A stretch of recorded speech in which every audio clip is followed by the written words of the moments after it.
যশোরে জোরপূর্বক বৈদ্যুতিক সঞ্চালন লাইনের পিলার স্থাপন বন্ধের দাবিতে স্মারকলিপি দিয়েছেন ক্ষতিগ্রস্ত জমি মালিকেরা। সকালে বেলেঘাটা ভূমিরক্ষা সংগ্রাম কমিটির পক্ষ থেকে জেলা প্রশাসকের কাছে এই স্মারকলিপি দেওয়া হয়।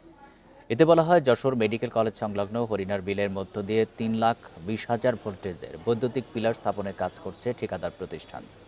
বান্ডেল থাকলে প্রতি সেনমানিতে টাকা বাঁচবে।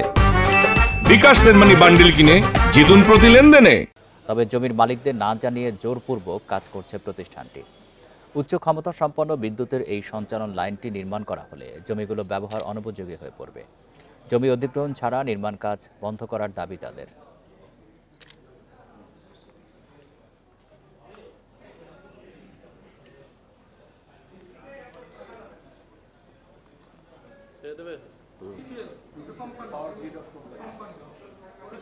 কিনেছি মনে করেন কি আমার এটা মাঠা